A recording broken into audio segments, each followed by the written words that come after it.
Good afternoon, everybody. My name is Karin Svitakova, and I represent the European Union of Yoga today here during this meeting.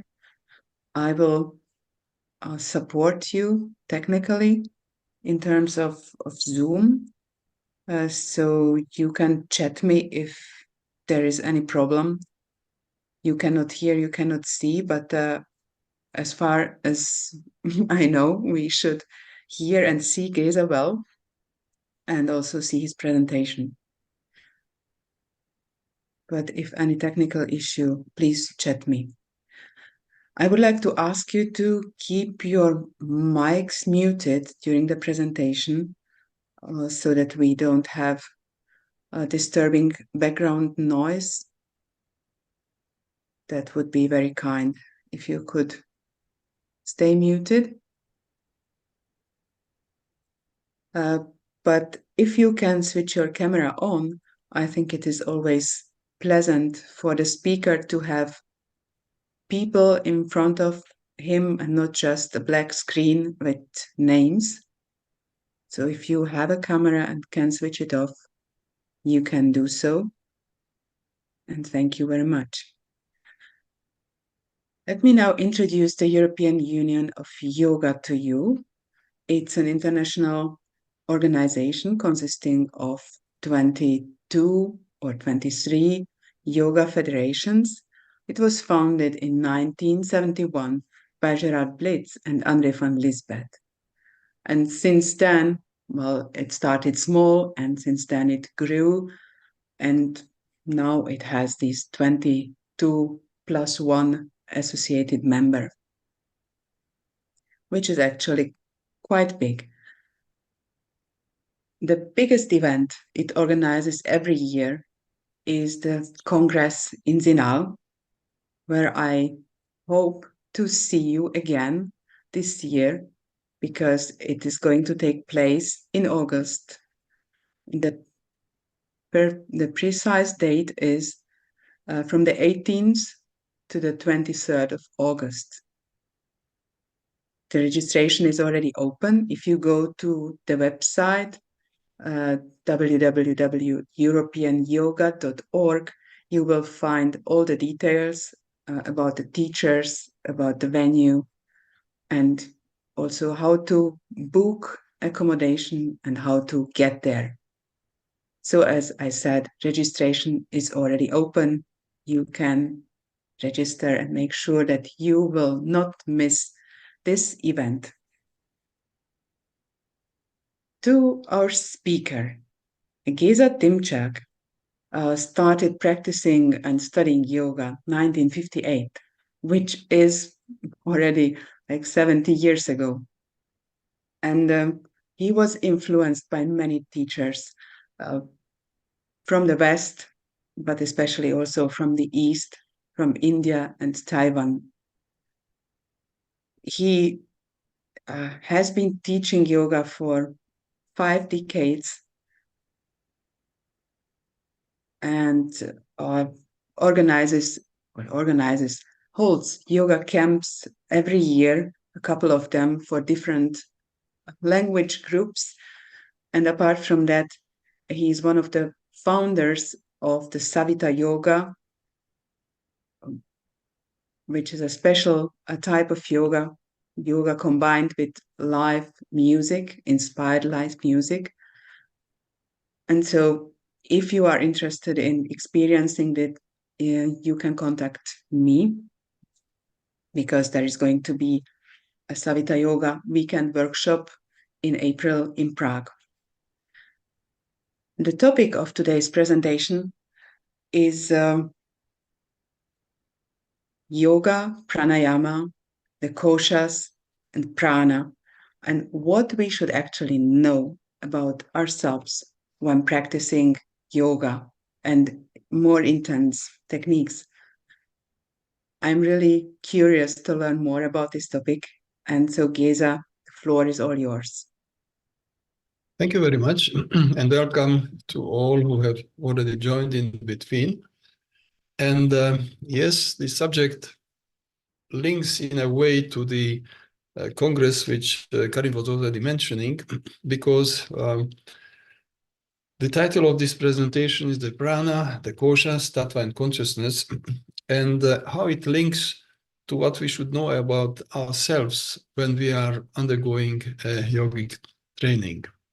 So this is a vast subject, so to compress it into barely 2 hours, it's not an easy task, but as Karin already mentioned, there are many locations where we can investigate it together into a greater detail. And so just to define the aim of this relatively short presentation is to understand that how the concept of pranas, koshas, and tattva is important when we are seeking the aim of yogic training, which is the samadhi, which is again a subject which usually is supposed to be the result of a long stretch of very intensive training, which is true, but the consciousness is already with us. Already, the only thing is we have to arrive at a point when we can change the way how we understand and live ourselves. Then the other area which is linked to this first one is what are the techniques which enable to purify. Now the word purify is on this presentation in inverted commas because the purification as such is not because it is intrinsically non-purified or polluted, but by now we know that every thought and feeling and emotion leaves not only a mental trace in us, but a biochemical trace in us. So with every emotion, some neuropeptides are being formed, which either we can say that contribute to the contamination of our system or can contribute to our well-being. But this need of purification is there in the whole yoga, and it is important to know what are the actual techniques for purification of these pranas, koshas, and tattva. And so finally, it will be also hinted at that what type of meditation and in which way the meditation can lead us to the ultimate state of being, which is the mukti, or the liberation from the seeming aspects of our life. So in order to avoid what you see, that we are running away from what we have in our mind, that oh yes, this is what we have to leave behind, that is what we have to leave behind, and actually we are running away very often from what we perceive as the karma, or the undesirable aspect of our karma. If we understand, we know that it is not that we have to run away, we have to understand it. So prana, on the other hand, it is also important to realize that it is called sometimes the Shakti, depending on the level of activity which we are speaking about. So the prana or Shakti is the tool of the Absolute when the actual, let's call it, creation is about to unfold. But the question is it really life? Because there are some modern authors who consider prana and the Pranayama kosha as life. Yes, the prana can be called life force, but it is carrying the life, but it is not actually the life itself. We will see that the life comes only from consciousness, and so naturally in all living systems the prana is enriched with its consciousness, and the prana is carrying it to every part of our system and on the universal scale also. So it is important also to note, okay, how does this consciousness appear in our system? Then, what are the tattvas? Well, I assume that not every one of us is really or has been interested in the model of tattvas through which the whole universe is being modeled in the approach of yoga philosophy. And also, it would be interesting to know that basically the mukti, the liberation from any erroneous perception, is not a task to be done. It is a task to be accepted into us. So if we go on, then we can see that from the absolute consciousness, as just the next slide will show, a creative impulse, a spanda, according to the one of the schools, the Kashmiri school of yoga, school of yoga philosophy is the Shaiva school of philosophy is modeling it that for reasons which are unknown to us, but there is a creative impulse, and from there on, this whole array of impulses is happening, which leads to the appearance of the world as we partially at least know. So we have various types of tattvas which are uncreated but do not create, uncreated tattvas that create, for example, the prakriti. But the main thing is that we understand that these are the patterns through which we can model this whole system of apparent universe, and also the universe which is apparent only at certain levels of meditation, or we can say that the levels of understanding, because then we can see that all this array of various shaktis and energies like prana, how they form what we can perceive, because everything which is at the, so to say, hidden part, and it is hidden because we have no tools through which we can readily observe them. So at this slide, you can see that at the background, there is the Brahman, which is the absolute consciousness, which is unmanifest in the sense that it cannot be perceived, but it is also manifested in everything which we are able to feel or see, or using any of the jnanendriyas which were mentioned in the previous slide. So if we would like to create a sort of succession, but this is succession which is not yet in time, that the being as such is suddenly appearing to have this, which we call consciousness. And with the consciousness appearing, the next stage is that there is this ananda, which is an excellent or a very joyful realization that the whole system which appears according to this model is soaked into ananda. So it is always not only acceptable, but available for us if we find a way how to let it manifest.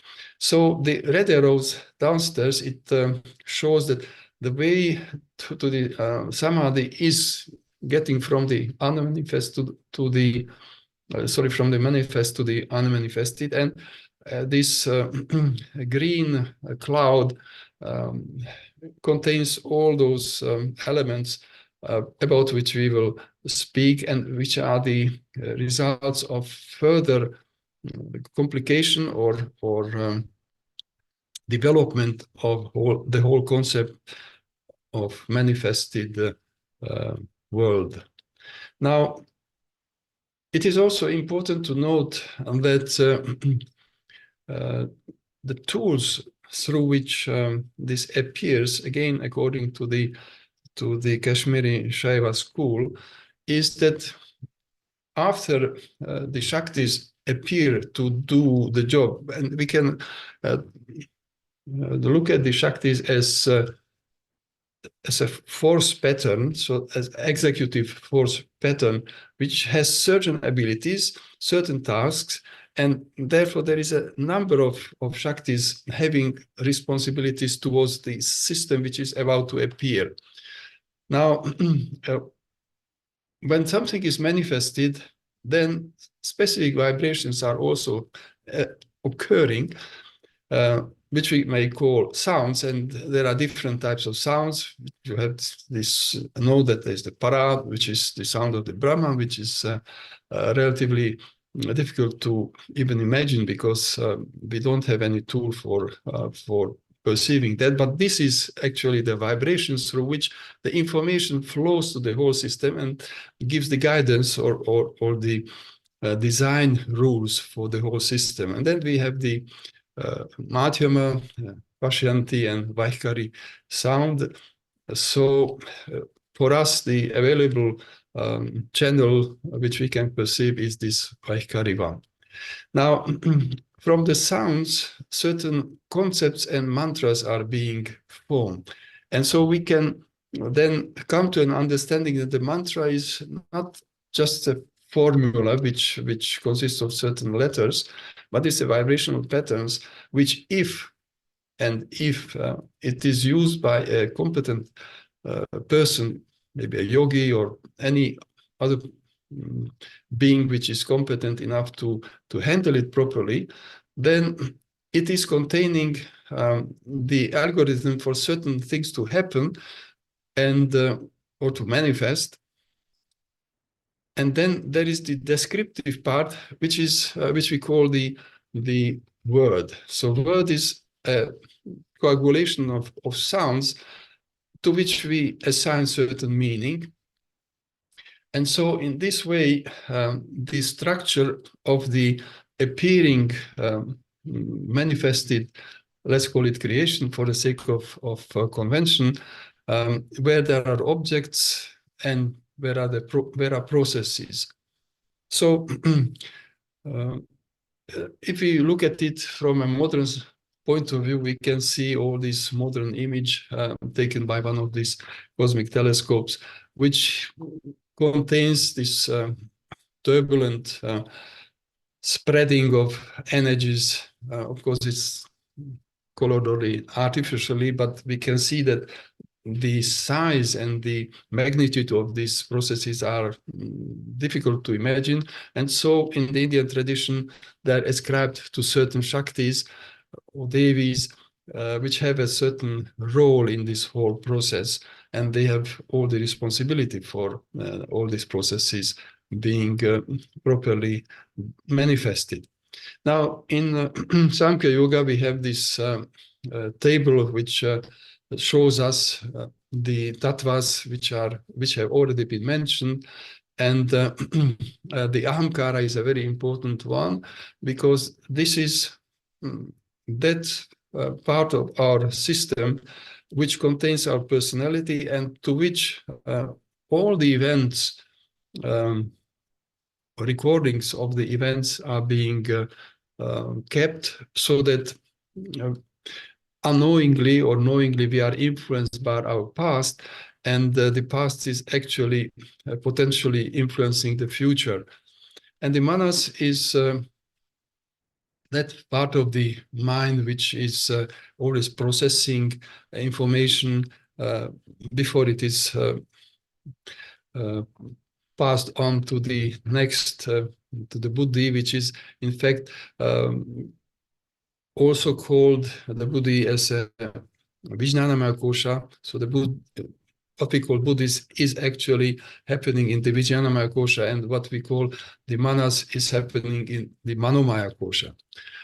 Now, notice that always there is this word maya. That means what we can perceive is only a seeming quality of that which really exists, because we do not have any indriya which would be, or perception abilities which would allow us to see actually truly what does it mean. So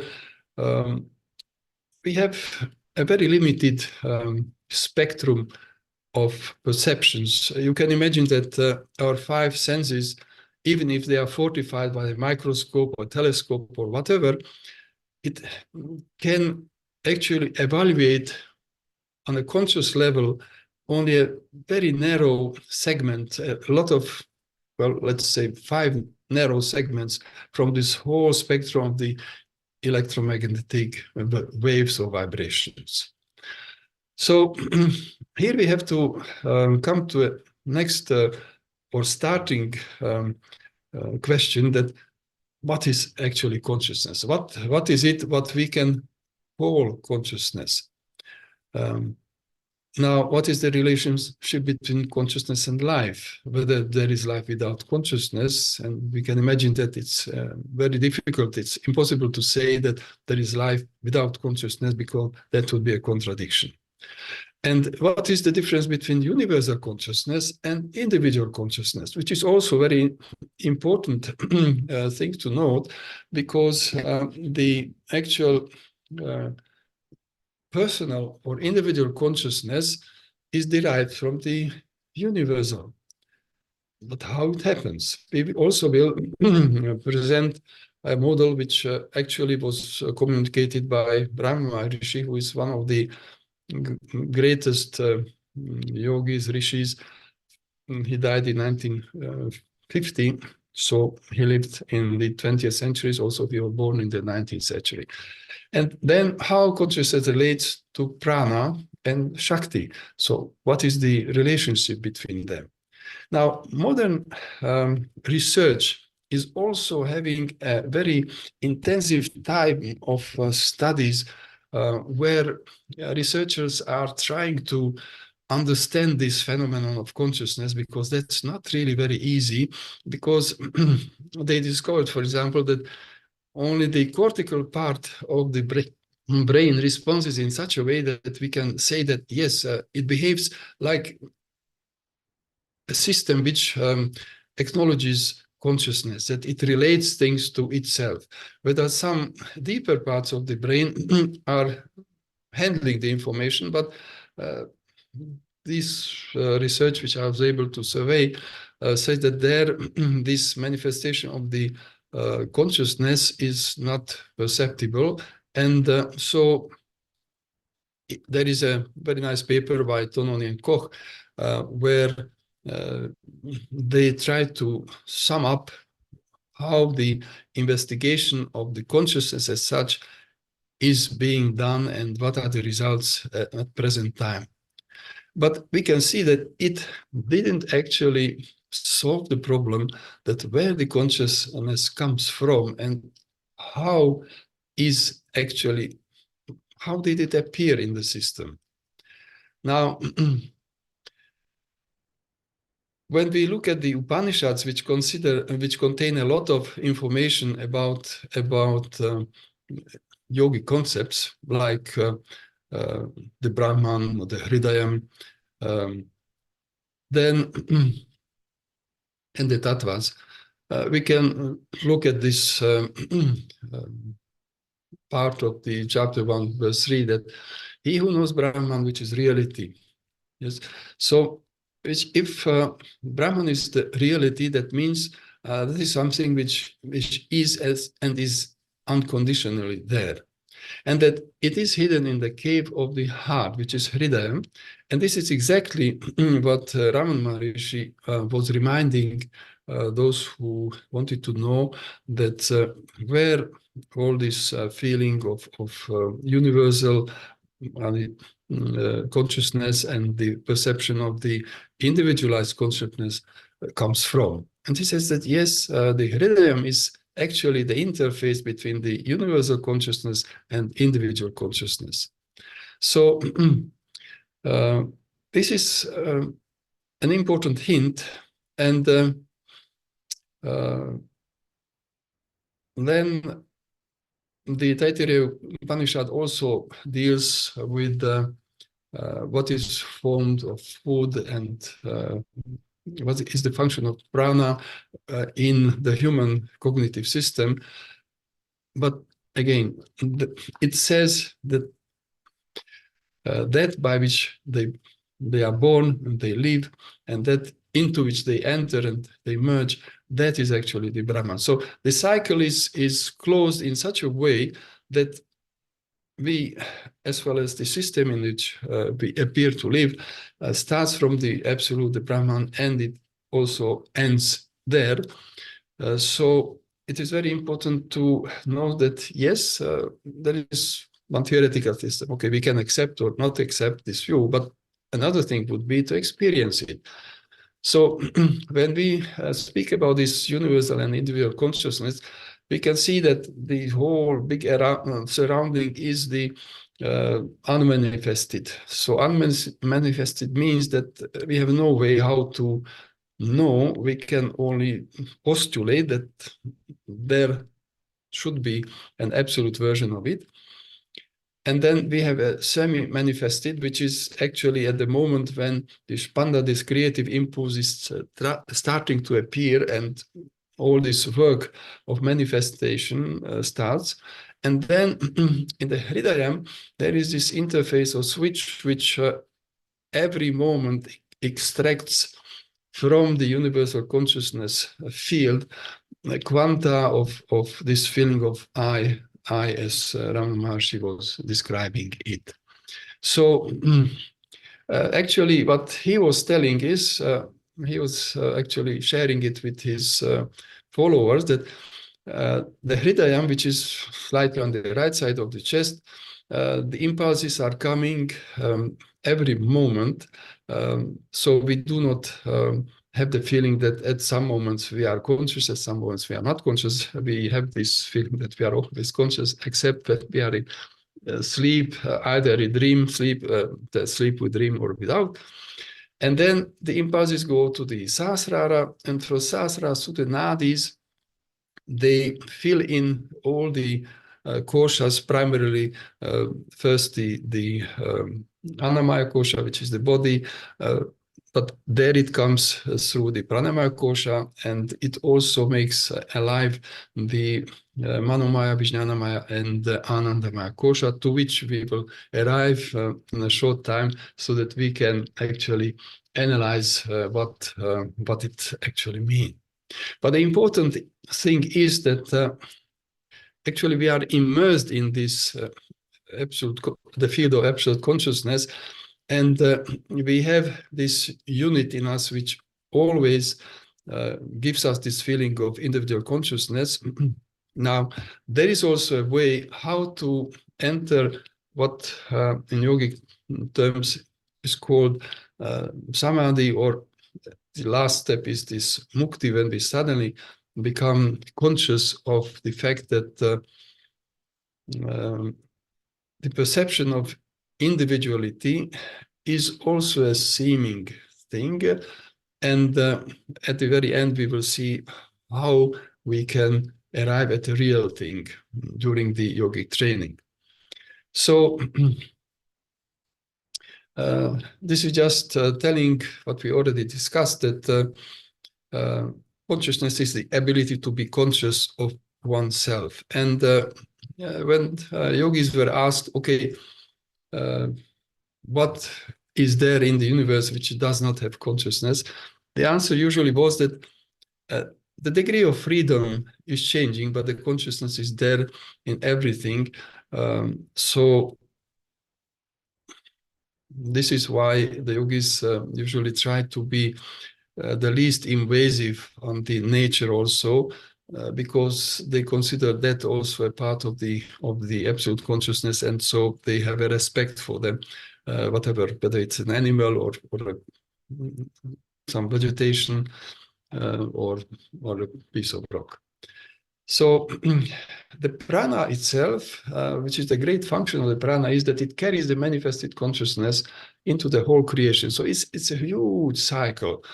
And as the prana is flowing through this whole system, carrying all this quanta of consciousness, it also takes the information and actually circulates the information around the whole manifested, let's call it universe. So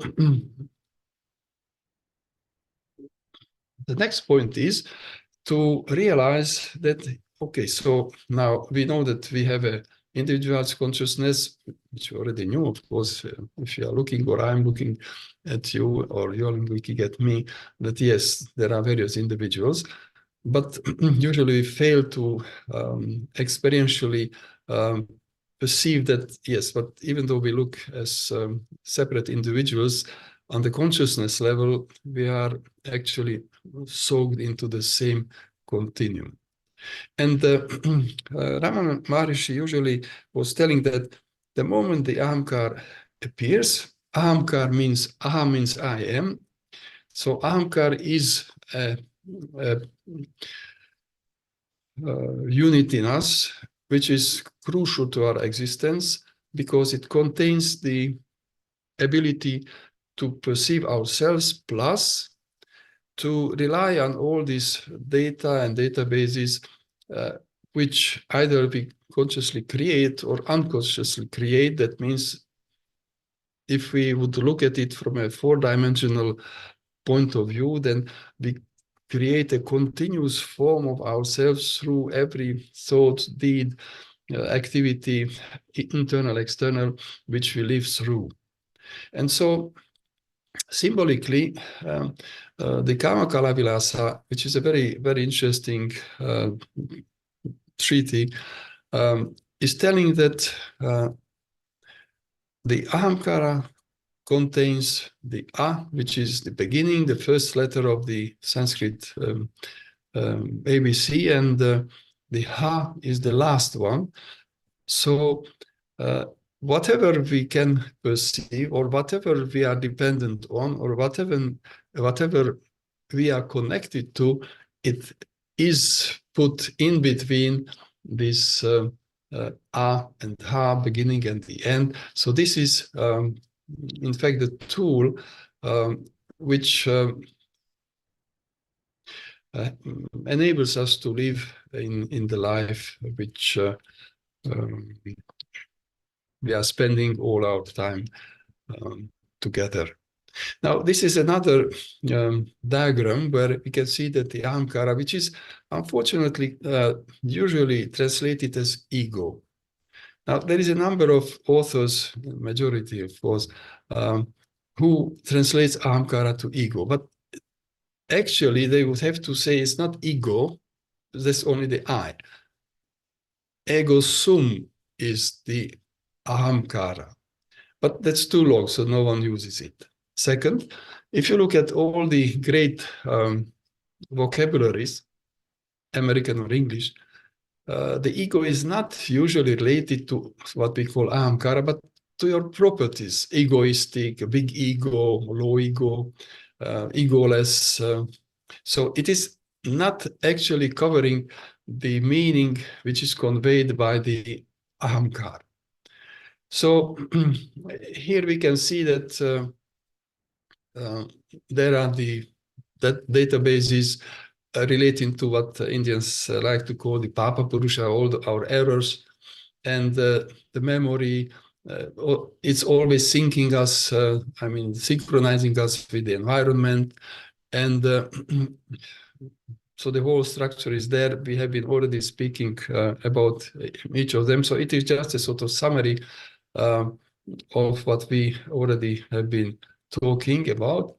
And so another way to represent it, that we have the consciousness, then we have the ahamkara, which is what we were talking about. Then we have the karmic databases, that means what have we already experiencing.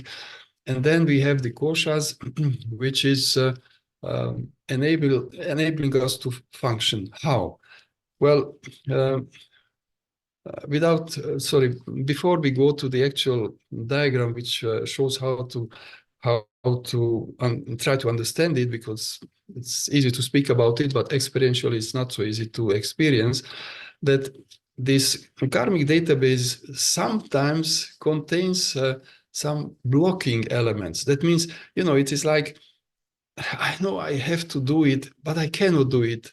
I will do it next time. So this is what actually causes that certain things which we should do, we are not always able to do. And this is why we have also to purify and to ease up all these limitations. So it's like William Blake's aquarelle of chaining all those impulses which are undesirable for a positive human life, and chaining which actually means that it is not always reinstated, so it is somehow pacified or kept at one place.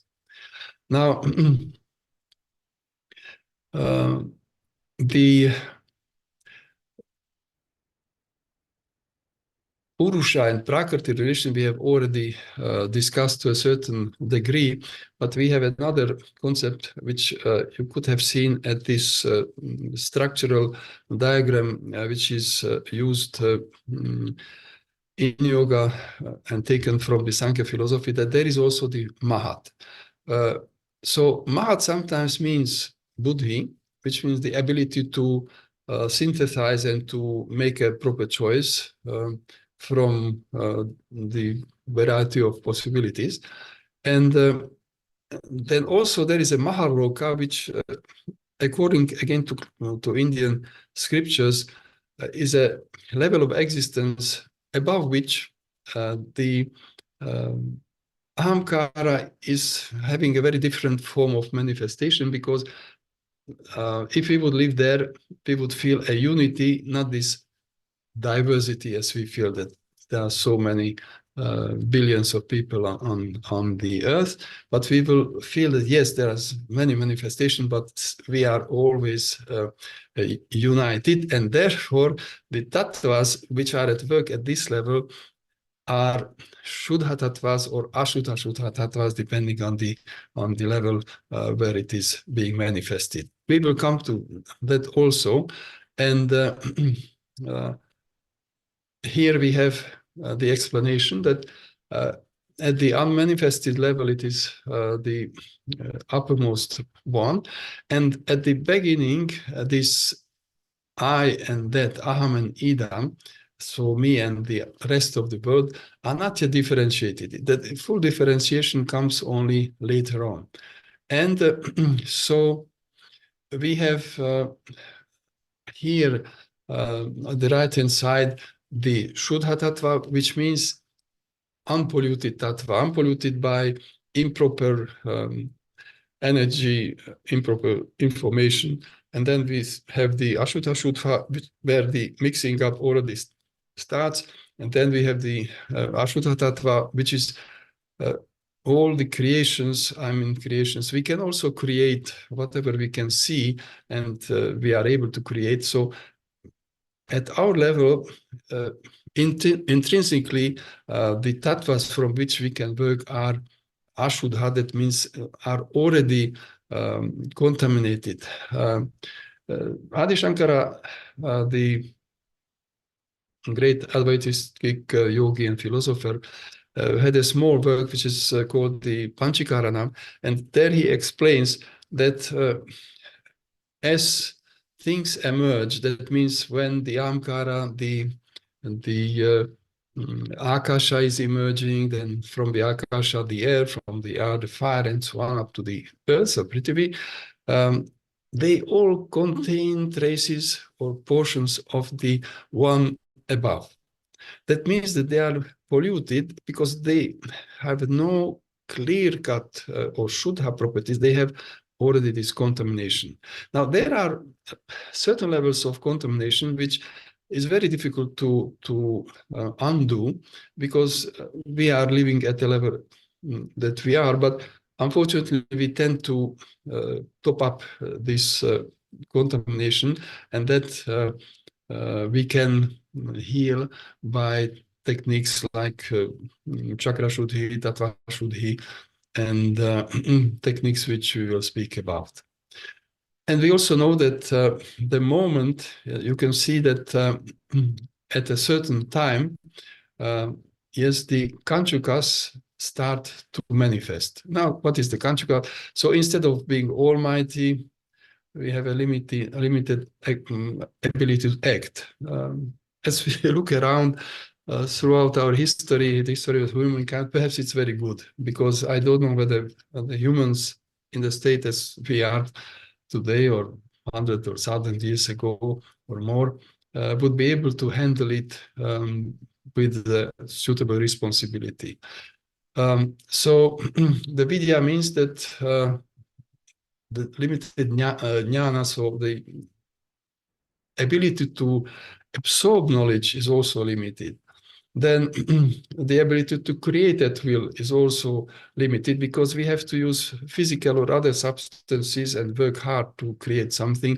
We cannot do it just in the way which we are told that a yogi would be able to do.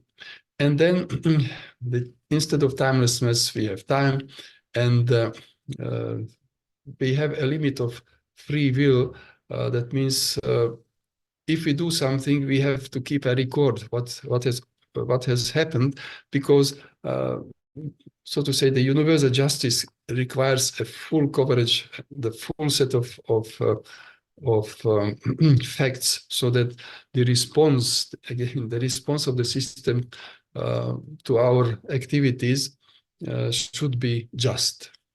Now, this is a very interesting concept, and if you look at the bottom part of the drawing, even though you can, bottom part, you can see that if there is if there are too much incorrect load within a universal system, like in the left hand side, then the correction is that so to say, rounding up of the problem will happen as a next step, but it means a greater complexity, lesser freedom. This is just a relation of the energy centers in us to the existential levels, and it means that we always have the connection to the higher levels of existence, but unfortunately also to the lower levels of existence. Why? Unfortunately, because it means that there is a tendency also to get inspiration from the improper areas. Now, what about the devolution or contamination of the tattva? So the Shuddha tattva is shown on upper left. The Shuddha, Ashuddha, or Ashuddha, Ashuddha is on the right, so you have a little amount of changes. And the Ashuddha tattva, there is a lot of different qualities entered into the system, which determines that it has to be more complex to keep the balance. So it's, let's call it, easy to keep a balance with a completely pure system, and difficult to keep the balance with the contaminated or polluted tattva fields. So from the unified Ashuddha tattva, we have, through the kanchukas, which is the limitations, suddenly we have these 5 basic tattvas from which our system is being built. So when I say our system, the human system is being built. And we will come also to that. This we have already covered. So the purification is usually done through mentally, either in meditation or in practice like Bhuta Shuddhi or Tattva Shuddhi or Chakra Shuddhi. We enter that field which we call chakra, or we called tattva, or even prana. Yes, and when we say that we enter, that means that in a sort of primary meditation, which try to identify with the quality, for example, of the earth tattva, which means a solidity, a certain inertia, but ability to remember things, to be stable, and then uplift it to the next level, merge it into the water tattva, which means fluidity, creativity.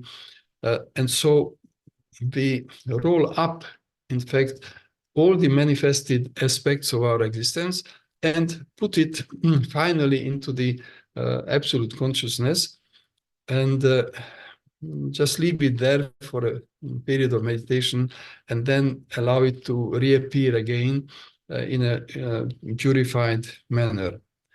Now, as it can be imagined, it is relatively easy to do it mentally, but to be truly successful, it depends a lot of practice and a lot of willingness to go through the various steps in such a way that we let our, let's call it the subconscious, to lead us through all the steps in a way that we actually are there and not only in our imagination.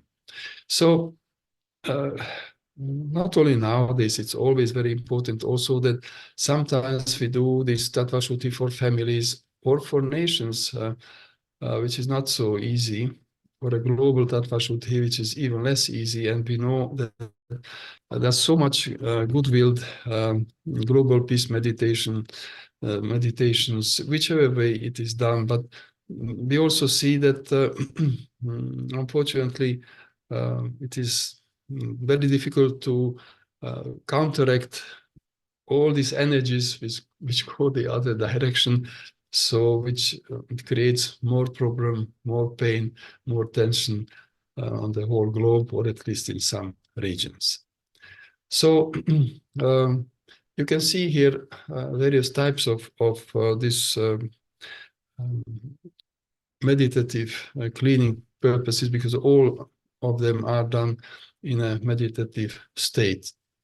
And so we come here now to this executive part, that what is prana, how the pranas are integrated in the human system, and what are the koshas or functional units. And again, it is important to know that there is a difference. Prana is the global, or the Mahaprana, which circulates the universe, that is was mentioned already. And also we have the 14 or sometimes 15 pranas, where we have the 5 main pranas and then the 5 subsidiary pranas and 4 additional pranas. Now, what are the 5 major pranas? In fact, they are enabling certain functions of the mind through this type of energies. For example, the small prana, which is the part of these 5 pranas marked in red, is enabling the reception of things. Not only food. You know, if this prana is not working properly, then the person is not able to swallow. We know that this is actually a diagnosis, so it is a disease, but we can use it to demonstrate that if the prana is not functioning properly, we are not able to take in. Or you have the various respiratory problems, where, for example, if the prana is not functioning properly, you cannot inhale.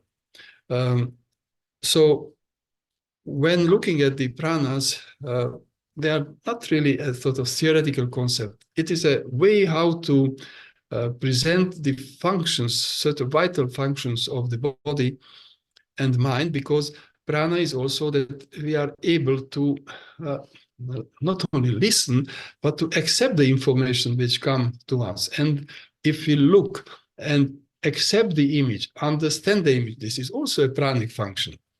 And the apanic function, this next of the small pranas, is enabling us for example, to speak or to get rid of the metabolic products or to sweat. So the ability to release on whatever level, so through the exhalation or through the excrements or through sweating or through speech. This is something which is also described in this model in such a way that we can create a better picture of how yoga describes the life processes which happen in our organism. But the aim of this presentation is not to go into details, because after all, this can be found in many books, and here it is just shown that the pranas have the functions, locations, and so on. So where actually is the storehouse of this or that type of prana, which means energy, which enables, coming back to the prana, small prana, to swallow. So these tables are giving there were the 5 main pranas, the 5 auxiliary pranas, and then we have the 4 additional pranas, for which is, well, the Sarva Upanishad is actually enumerating them also, but it's very difficult to find the actual functional meaning of them, so where they are situated. And we know that the Sthana Mukhya is residing in the mouth, but what is the function? The Sarva Upanishad is not giving it. So we know now that the prana is a carrier of life energy or life force. And in order to be able to function, we need the koshas. And we already mentioned that there are 5 koshas. And the Taittiriya Upanishad also is telling that the Brahman is the source of prana. So the prana itself has this origin, and therefore this origin gives it the ability to be the life force, the carrier of the principle of life, that means consciousness.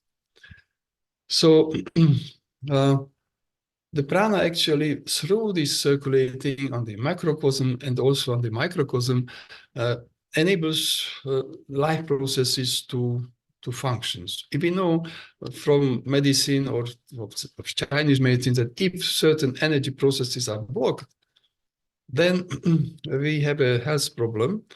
And so the one first advice would be to have more physical mobility, so that the organism has the ability to start up and to metabolize with a greater energy and precision. And then on the mental and let's call it the level of what we call the spiritual level, again, the meditation is getting things into proper motion by taking away the obstacles. How obstacles on the spiritual level can be taken away? Well, it's simple. The moment the mind is not filled with a lot of ideas, worries, thoughts, plans, rememberings, but can be quiet, then a lot of obstacles are being held, like this monster on these paintings of William Blake. So yes, on the spiritual level, we need to enable these, what Patanjali calls the chitta. So the chitta vrittis to subside, and then one major obstacle is actually taken away. So when we are at the point that how to perceive prana, any activity which we have is related to some of the pranas. In case of breathing practices, we also have a very, very nice touch on the circulation of prana. So if we are able to withhold our mental identification with the processes which we are actually doing, this is a very, very nice practice which I learned at the London School of Meditation. It really gives you actually the recipe how to suddenly be conscious of, oh, I have only to make the intention, and the mind will do the job, the body will do the job. So you are already partially free because you realize that, yes, it can take care of itself, only we are identifying oneself with all these processes and units, and we feel that I am doing it. So how to reach this state is one which I was already mentioning. The second is the Atma Vichara, which is, even though simple, very, very simple, but very, very difficult, because to clean away every obstacle from the mind is because of habitation, because of our own culture, is very difficult, very difficult. Then on a physical level, whichever movement we do, it is linked to the actual pranic work on the body. So Alexis Gray is an artist from the United States, and he has a series of paintings, and this is perhaps one which actually shows this energy envelope, and it's not a solid thing, it is just a vibration, and inside the chakras, which has actually tools, how every moment they, if you look at the yantras of the various chakras, there is, I won't say that countless, but a number of functions which the chakra is actually doing is shown there. And one of the basic functions is to distribute through the nadis the proper tattva to the whole system. So every one of the first 5 chakras relate to giving the proper tattva to the whole system, so that we are solid enough, but we are fluid enough in our, say, circulatory blood circulation, and the muscles should not only be solid, but should only be rather flexible, and so on. So the koshas actually mean certain groups of functions on the bodily or energy or mental level. So when we speak about the Annamaya kosha, well, we look at our body and we see the Annamaya kosha, even though we know now that 99% of what we see is just space, but this is how our mind is constructing from the data available to the mind, that this is how the body looks like.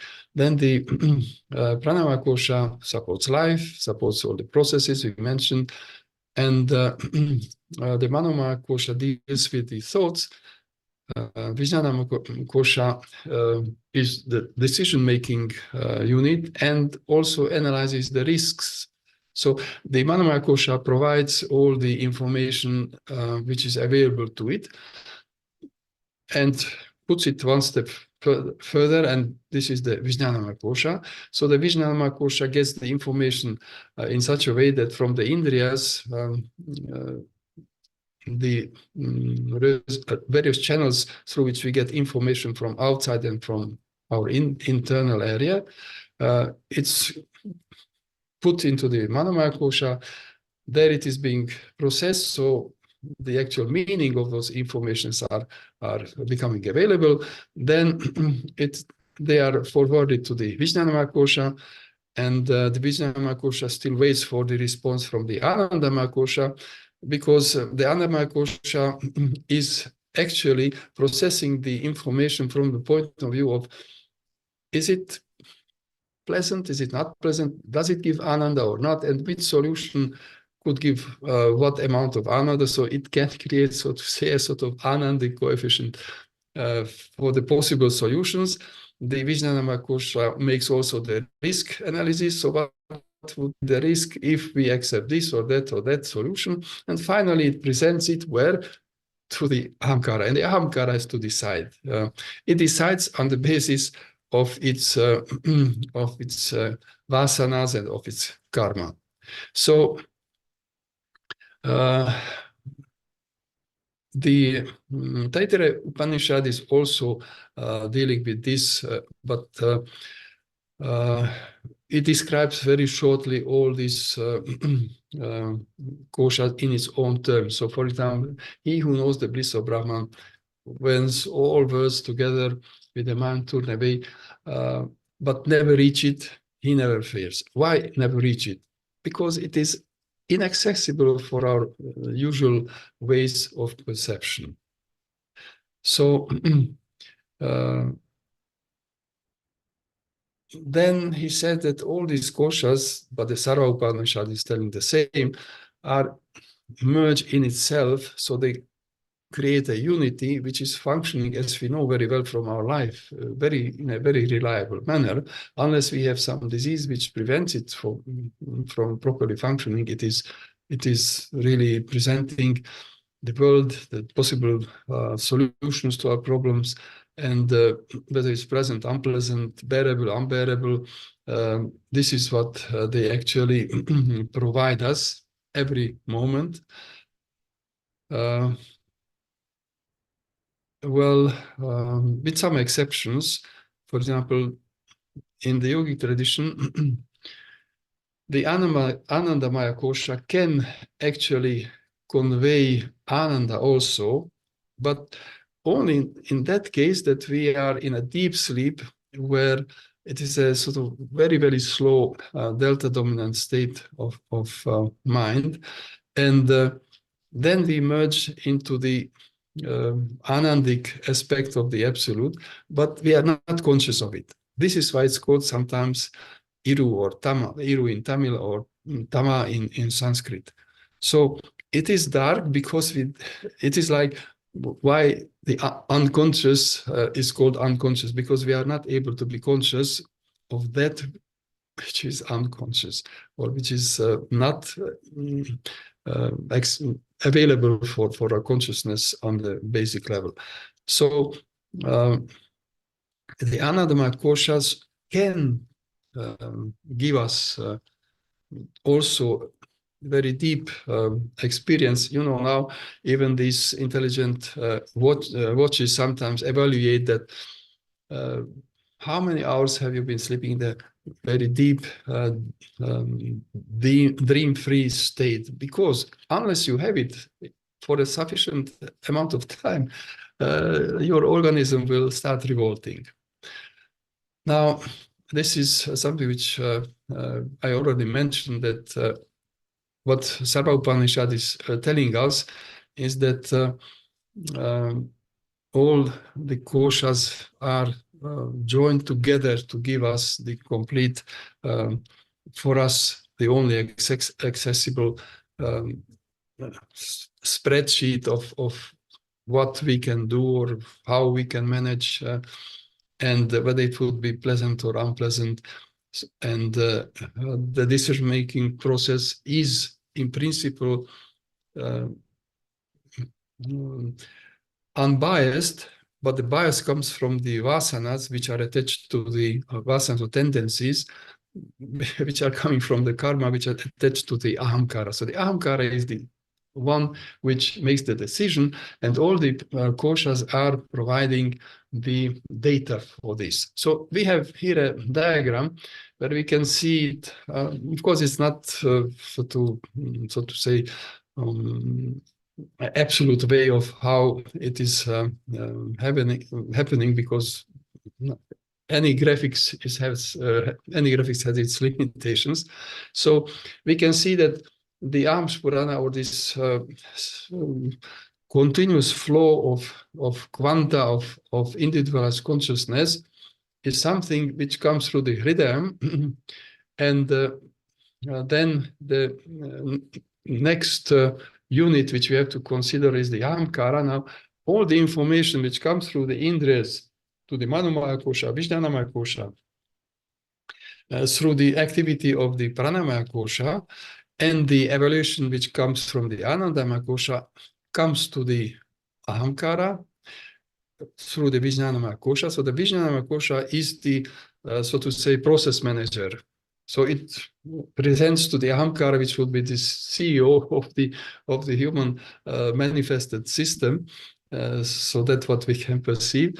And the ahamkara has to decide. And the vasanas, the karma, are the actual advisors, sometimes ill advisors, now how to do. Because, even in yoga, I don't know whether it's so also in your area, but if if something is difficult or needs a longer time to get a mastery of it, then people say, oh, it's too difficult, or it's not so pleasant.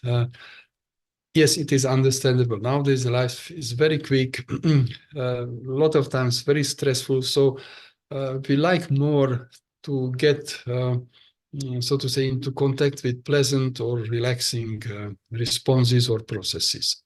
But in yoga training, it's not always possible to get just along this. What is pleasant is good. Sometimes what is difficult is also good, but that's not something which is very popular among the yoga students.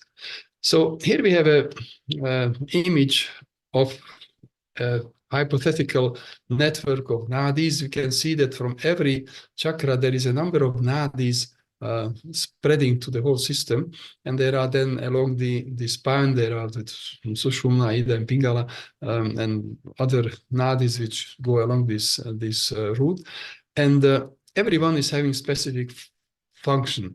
So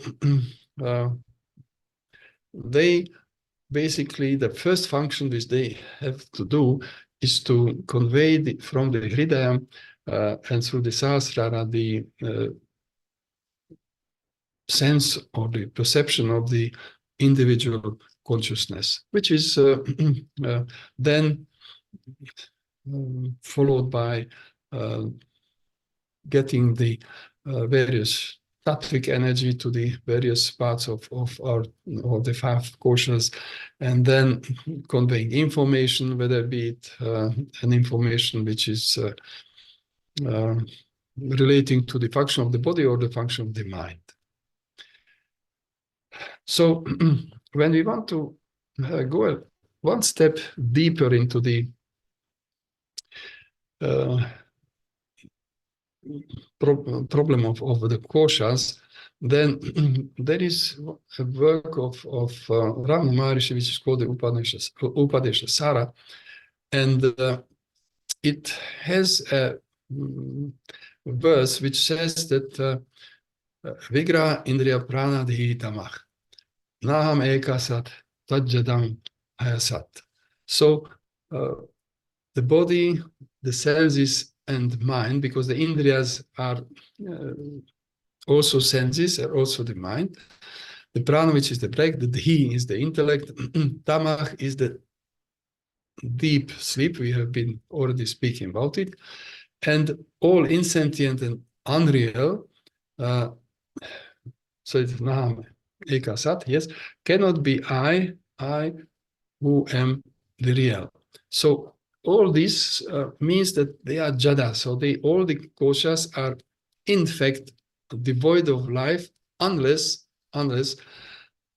the nadis through the pranas infuse the whole system with consciousness. But they on themselves, they are just not able to be alive. And we know that it will happen to every one of us after our life is over.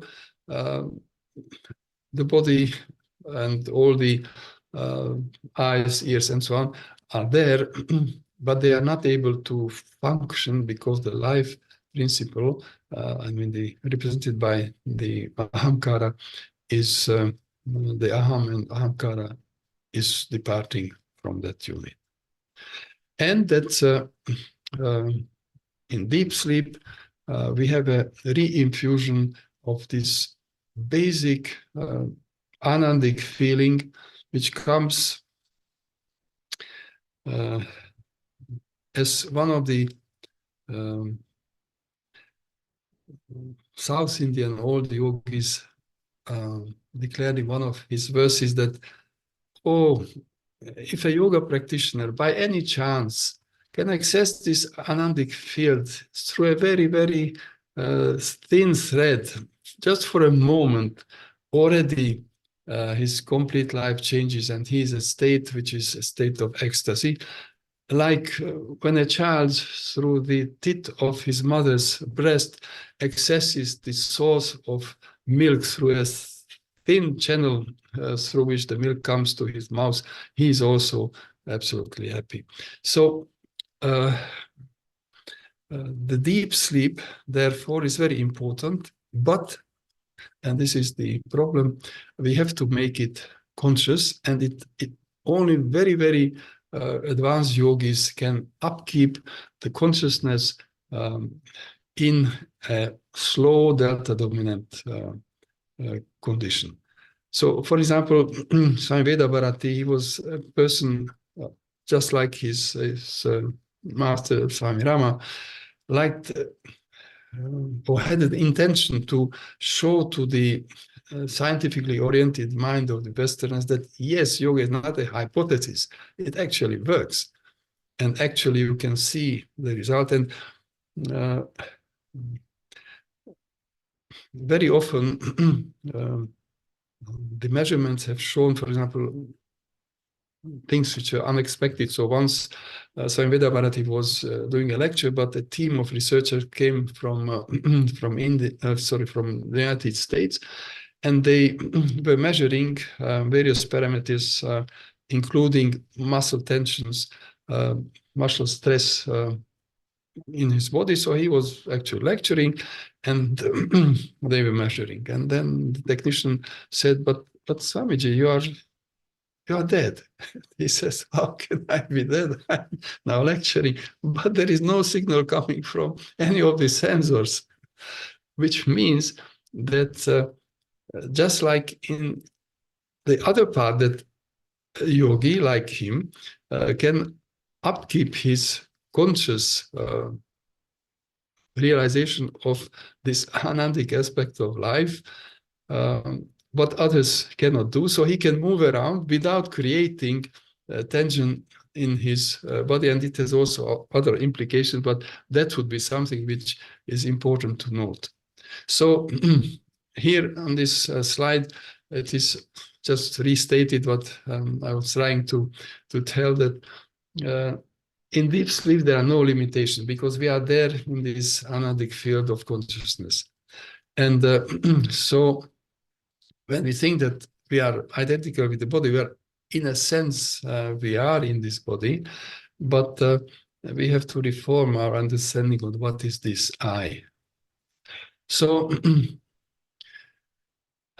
here I just try to reflect on the one of the approaches which says that the translation of the verse which we have already seen can be translated that the prana maya kosha is called life. The problem is that life is not really alive if there is no consciousness, and so life is not perhaps the ideal. And the darkness is this deep sleep, which is the only access for the ordinary. When I say ordinary person, everyone has access to deep sleep, unless he has some sleep deprivation or other problem with his sleep. So this is the only way how we keep ourselves in a so to say practically usable form if we have a nice deep sleep. And then he also names the intellect, or the kosha of the intellect, which is the Jnana kosha, as the will. Now, how can this kosha, which is just simply providing information towards the ahamkara, be the will? The will states with the ahamkara. It has to decide whether it wants or doesn't want to do what the information coming from the koshas suggest. So actually, the anandamaya kosha, which should be the very important kosha for a human being, because ultimately it connects it, or the channels this anandic experience to him through the deep sleep. It is called by like Sadhu, who was a disciple of Ramana Maharishi, the darkness of ignorance. So they felt that they have to translate or interpret the Anandamaya kosha, because, of course, the argument is that there are so many desires which are present, which the prompting for which comes through the Anandamaya kosha, but again, the decision making is with the ahamkara, and so we cannot blame the poor kosha that you are the rascal, you are tempting me with so many temptations, and I really want you to quiet down and just be quiet and don't do this. We have to come and see ourselves and our tendencies in order to understand it. So therefore, it also comes to the mind that it is not a perception of prana which should be the goal. The perception, so the goal should be the perception or the understanding or the realization of that which makes a prana able to distribute consciousness and therefore life. So the way how to achieve it is, in a way, a little bit restructure the ahamkara, but restructure it in a way that some of its functions is suspended and replaced by another type of function, for which we will see a slide later on. So the body, we know that you look at a person and you see whether it's a person you think you could like or dislike, whether he's considered to be nice or not so nice. And because we know that the form of the body, the way how the mind functions, it is dependent on the karmas, then actually if we have this feeling, we are looking into the karmic field of the other one. This is also a big challenge. For example, if one would to choose a person with whom he would like to live up to the end of his life, often we do not realize that, yes, this is what we see, but there is the karmic field projected also to the family where the other person comes from. And we also have to look at it, whether that is something which we can really stand and we can cooperate and we can really be enhanced by this partnership or not. But evidently it is not so easy, because it takes some time and a sort of perception of how to access this type of information. What type of karma does this person have? So is it possible for me to be sure that I will also be happy at the side of that person? But the same applies also to the working environment. Is this working place a place where I could develop my creativity and be of use to whatever orientation of that enterprise has? And can I survive without some traumas and injuries, mental injuries, within this working environment or not? Yes, but again, the answer is always in certain types of meditation and the techniques which we already mentioned, that means all this chakpa shuddhi, tattva shuddhi, bhusha shuddhi, for the person and for the family. And then it comes, so the mind clears up, and suddenly memories come, and you can see more clearly that what is actually the intention of what we call the flow of universal intention. Now, the flow of universal intention is a subject about which it's so easy to discuss. I mean, there's so many also spiritual orientations. We say, yes, we know what the flow of universal intentions actually mean, and what actually does it mean. But practically, history has shown that only very few people were able to let it be public. If you feel that you can perceive these feelings of this universal flow, you know, the case of the poor prophets. If the prophets did some prophecy in the, say, Old Testament days, very often they got stoned because what they said was not to the liking of the people who were listening to them. So if you, in some way, you can tap and you can download information from this flow of universal intentions, it's not always possible to share it, and even less possible to expect that people would listen to such a relation, because everyone is following his own vasanas, following from the karmas. So we come again to that in order to see clearly, or more clearly, we have to do the various purification techniques, and there is a vast array of that. We have mentioned only that which relate to the tattvas, to the bhutas, to the pranas, to the chakras. So how to proceed to a solution? Well, you know, I meet a lot of people who are actually unsatisfied with their life. Oh, why did I meet this person? He ruined my life. He never listened to me. Whatever I wanted, he never supported me, and so on. But the truth is that it was not so bad.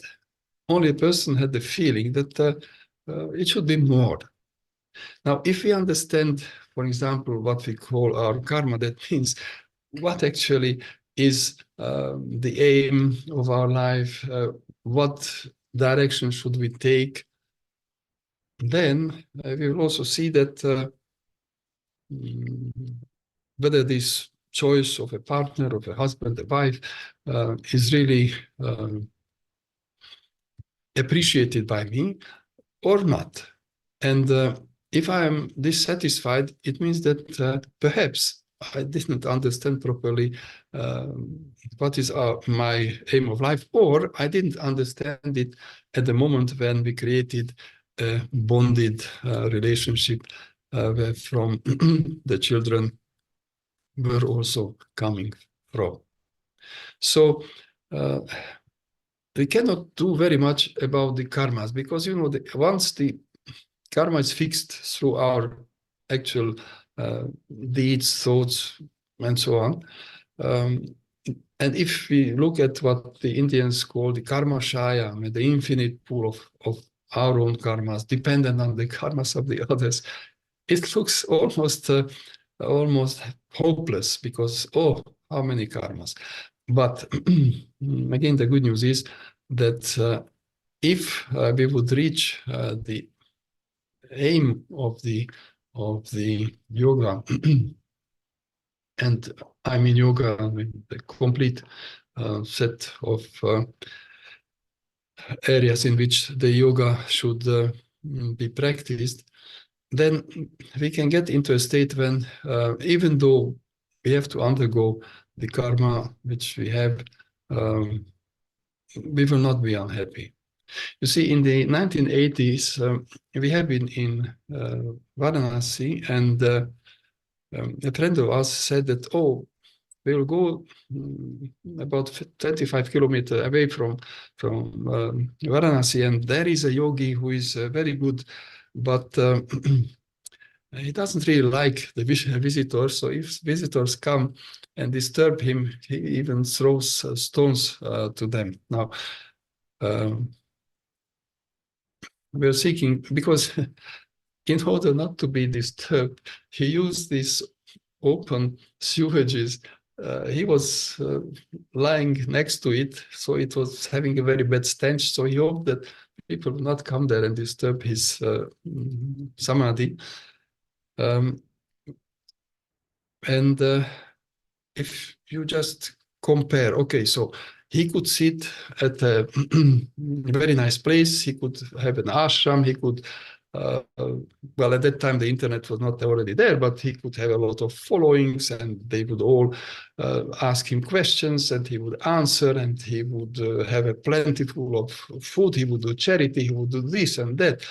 No, his reaction to his own samadhi was that, okay, please, just let me be.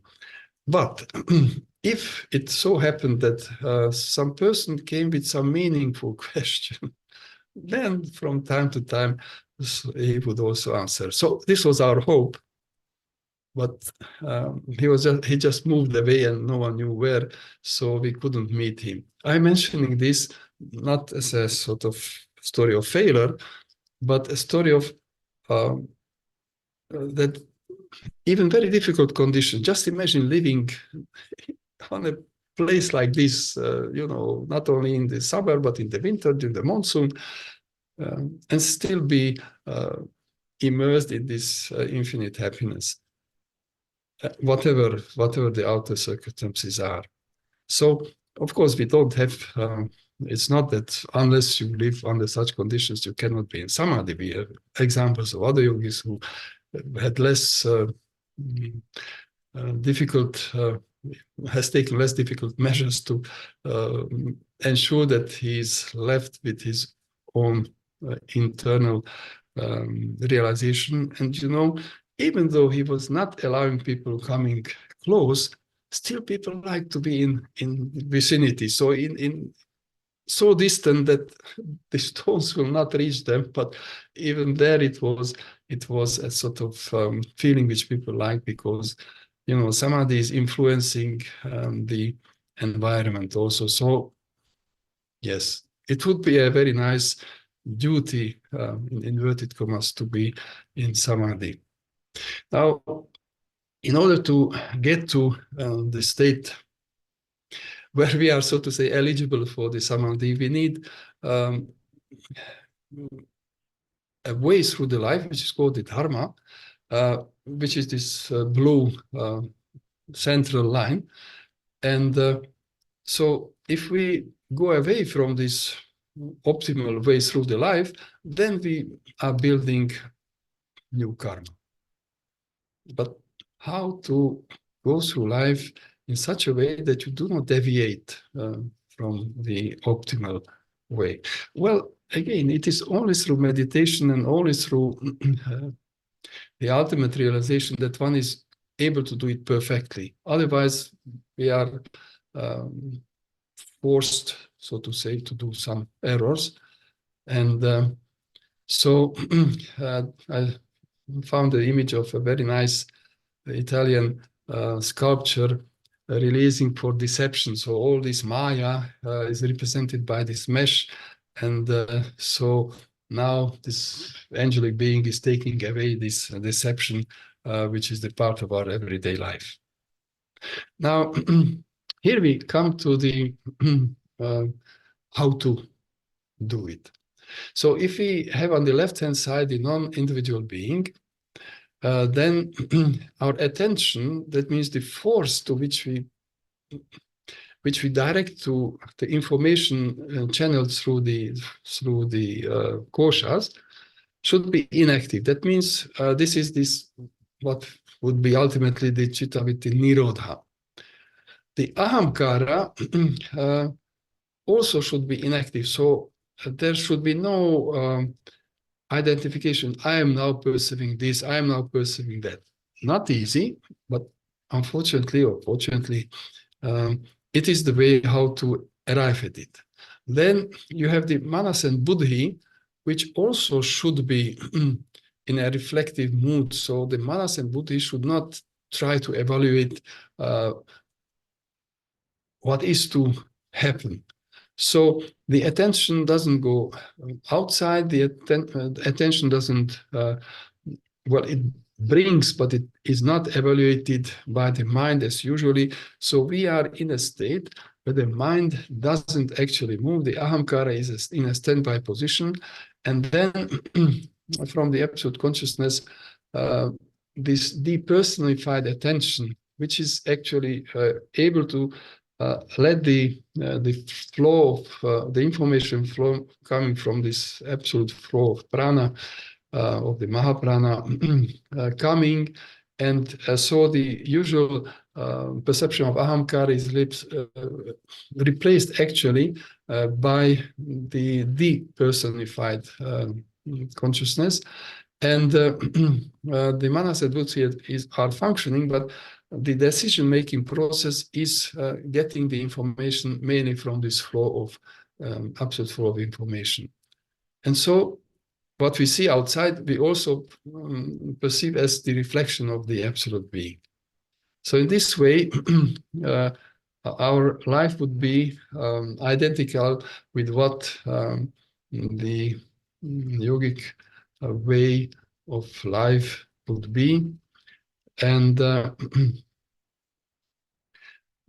only thing which we can do about it is that we do whatever we can to arrive at this state. So if we look at this image, you can see a lot of tombstones, crosses. So if we take, for example, that this man standing there, look at his own past incarnations, and let's see at this mountain, which is representing this huge cosmic force, which actually takes in all these manifestations of a person and of the universe as such. But there is a little plant at his feet, which are starting to grow. And perhaps this is something which brings a new aspect. So it is not about death, and it is, sometimes people say, oh, the ego must die. Okay, the ego have to be pulverized.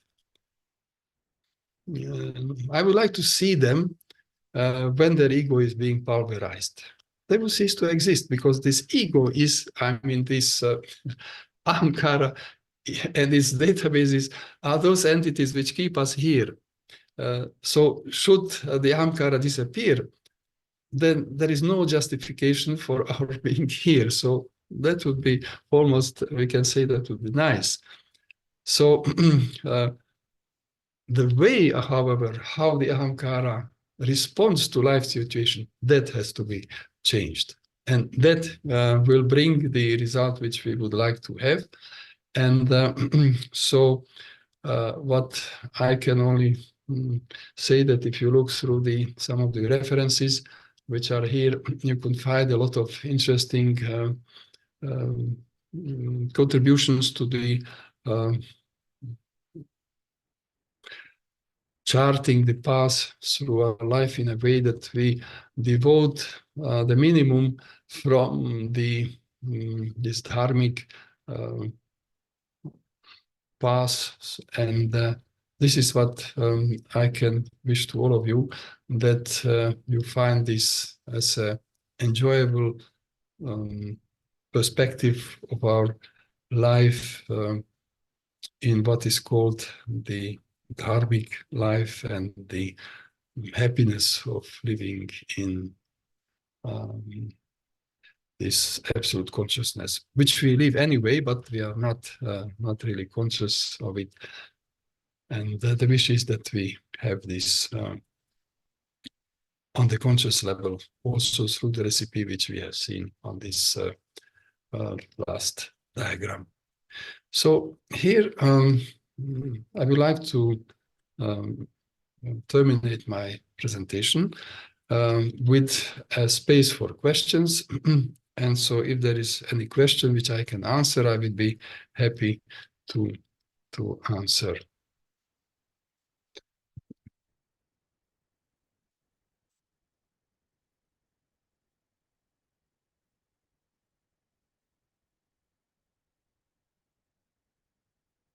Why? Because I don't see any questions.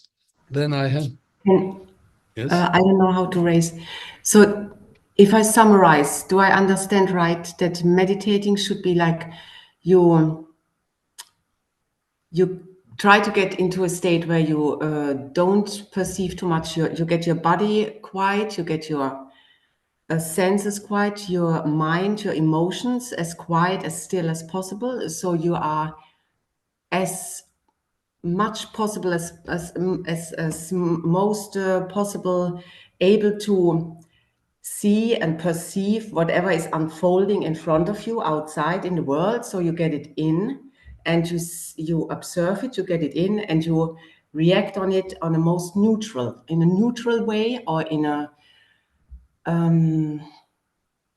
you always react or you always respond from your ahamkara, from your ego. So, but in a as much neutral and not judging way, right? And then if you have, for example, you realize that you are in a setting or in an environment in your relation or at work where you find out that the karma surrounding you is not really helping you, or is very, in a way, disturbing or negative, what do you do then? You go away, you disappear, you talk about it, you go into discussion. That's always a difficult thing. I mean, it's very difficult. What do you do then? To not get aggressive, to not get too much. Yeah, because you have your karma, they have their karma. So it's where do you have the ball? Where do you throw a line? Where do you go? Yeah. Like, yeah, you understand what I want to say? Of course, I do understand what you mean, because it is a very logical question. And the only thing is that the ahamkara, in fact, is having us to step away to the left. It's not that it vanishes, but just one step. And the wonderful thing about the universe, manifested universe, is that there is answer for every question, and there is also a suggestion for every situation. If we are enabling this, let's call it universal flow of information, advising us. Now, but you had a very nice practical aspect. Okay, what to do if I realize that this person with whom I was associated, or this company with which I was associated for some time, is causing me pain or stress or unhappiness, and so on and so on. Well, there are two ways, as you may yourself imagine. One way is that you realize that that's your karma, and you say, okay, I love you, even though you are causing me a lot of problems. But I know that somehow, evidently, I also cause you a lot of problem, because we are having a lot of disagreement. Now, let us see that it is something through which we have to step over certain property of ours, because usually very few times it is true that in personal relationships the aggression is completely unprovoked. So the aggression usually either it builds up and then it becomes manifested, or if it's just once in a time happening, then it means that it must be something with the others, or you reacted in some way which is unacceptable for the others. So if, I have a couple of friends with whom I could see that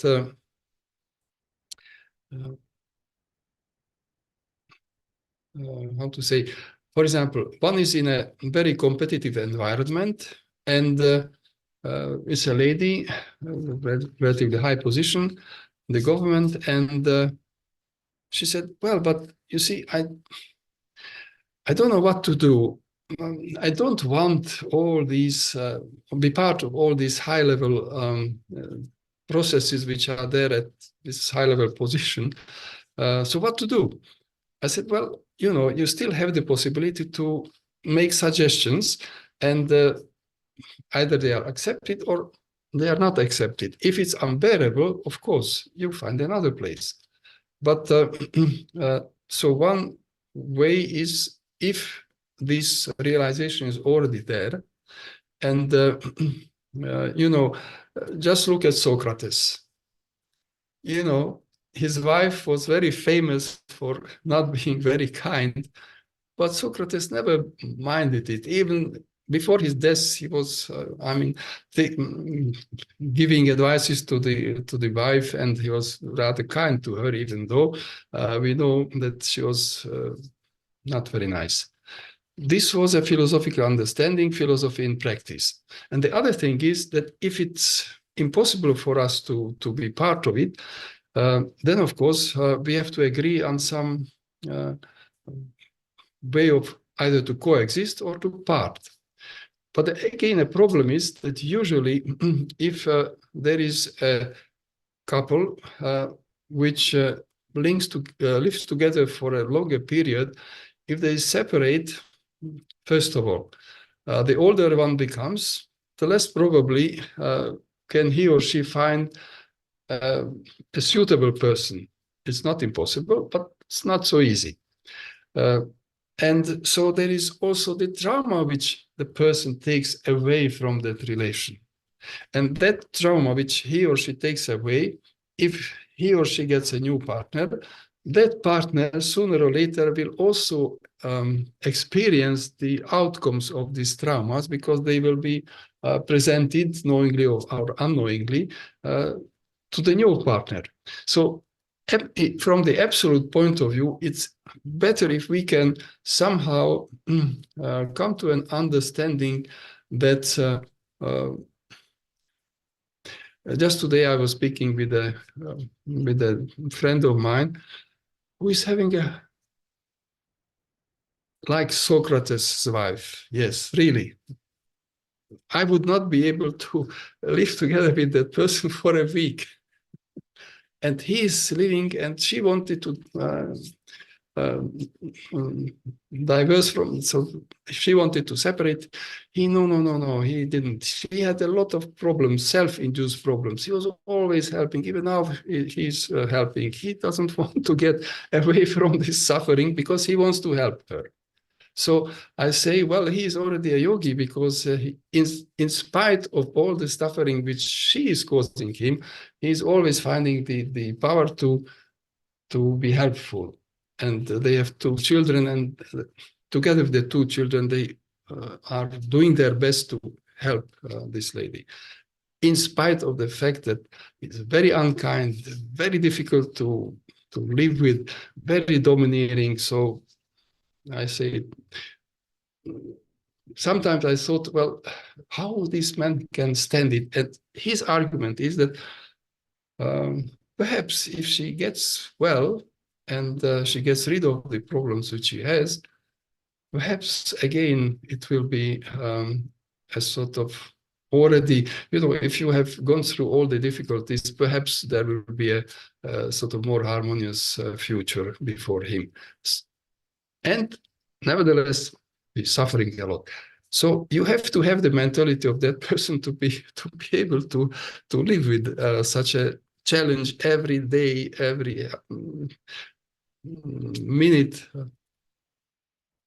Other persons are not able to do it, and they say, sorry, that's all. But then they carry over their own traumas to others if they form another partnership. So there is no clear-cut solution for this. Yeah.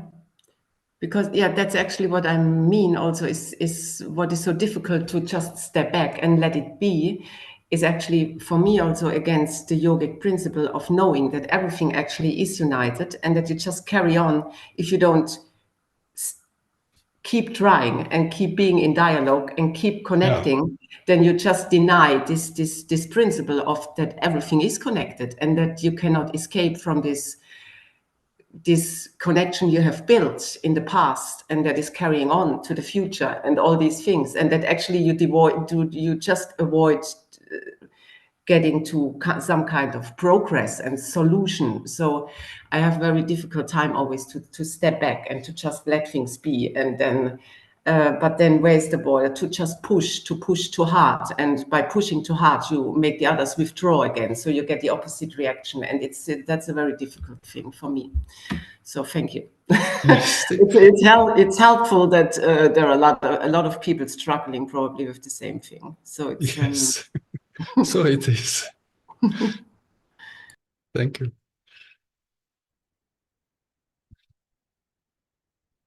Geza, can I have a question also?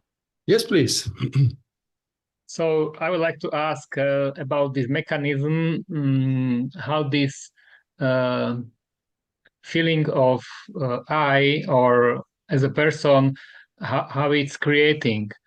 For example, if I am in the meditation and the meditation is successful, there is no feeling of I, that I am a separate person from the world. So it's of course very nice. But then from the meditation, when it's kind of over, then the feeling of I, the I as personality appears again. So this is a process of this personification and personification. It's changing, kind of like the waves.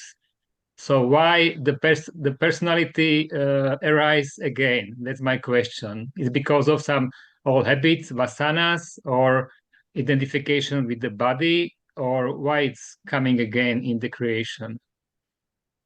Well, you answered already a great part of your question, because yes, up and until it stays, so to say, in the corners. So it doesn't want to enter again into the dominant position.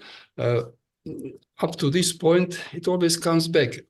In a way, it is good that it comes back, because, in a state where you are withdrawn from the outer perceptual world, you would not be able to function. So it comes back.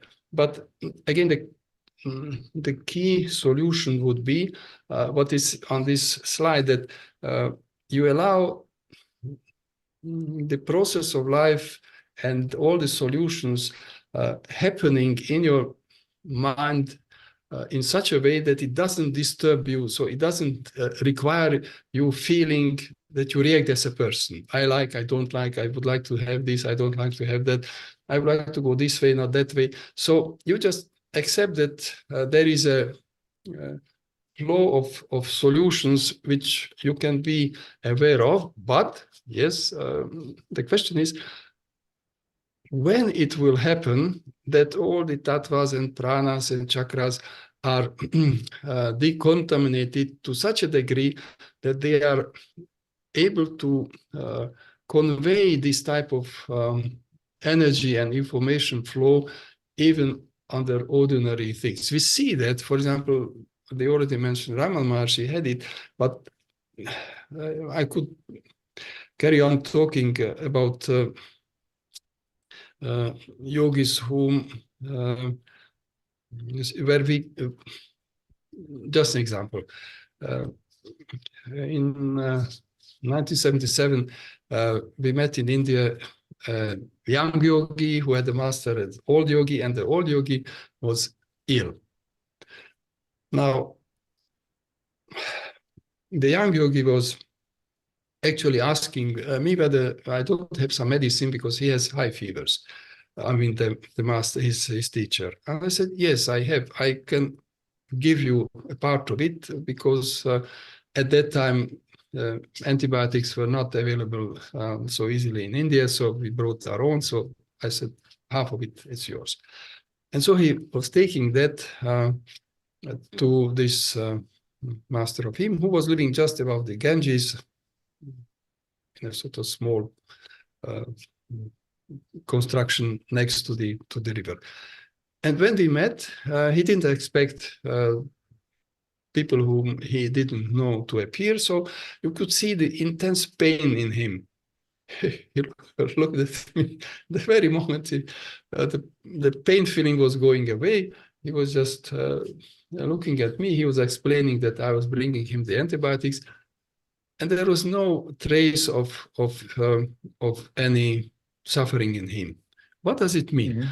That even a yogi is feeling pain and may have some health problem, but he can switch it on and off. So if he feels that now it's not the time to feel pain, he switches it off and can smile and talk to you through the translator. And if we leave and he can go through this pain, then he goes through this pain. So it's not that he likes or dislikes. For example, when we offered him the antibiotics, he accepted it. He didn't say, no, I don't need it. I will get healthy again. So in this way, you could see that this person is actually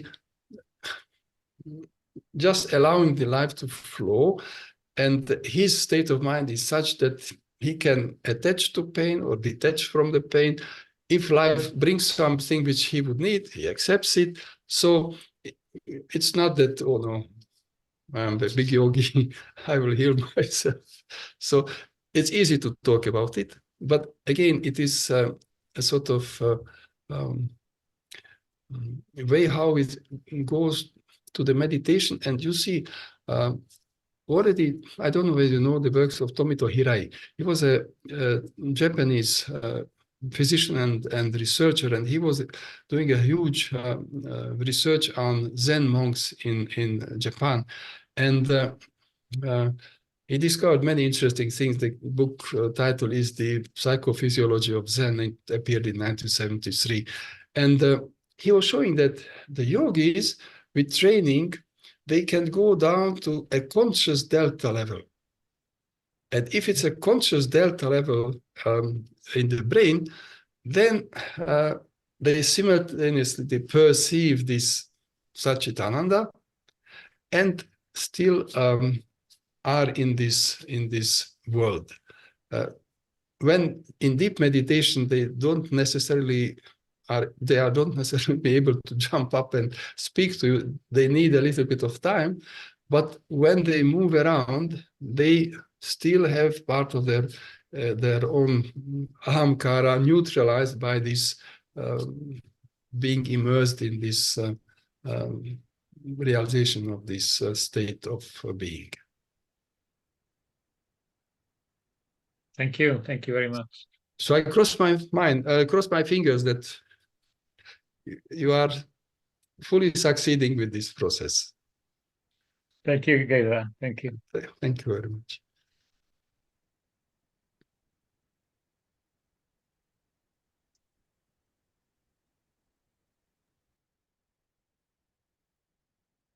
Now, if there are no more questions, I would like to thank you all for joining this session.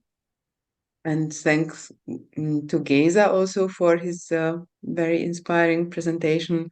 There are many thank you messages also in the chat for you, Geza, so you can read them. Thank you very much. If you found this presentation worth it, and the work of the European Union of Yoga also worth it, feel free to go to the websites of the European Union of Yoga and find the button donate, and you can choose any amount you find appropriate, and feel free to donate some little contribution to the work of the European Union of Yoga. With that said, I would like to thank you one more time for your time and also for your questions, and wish you a wonderful Sunday evening and a successful week ahead. Thank you very much. Thank you. Bye-bye. Bye-bye. Bye-bye.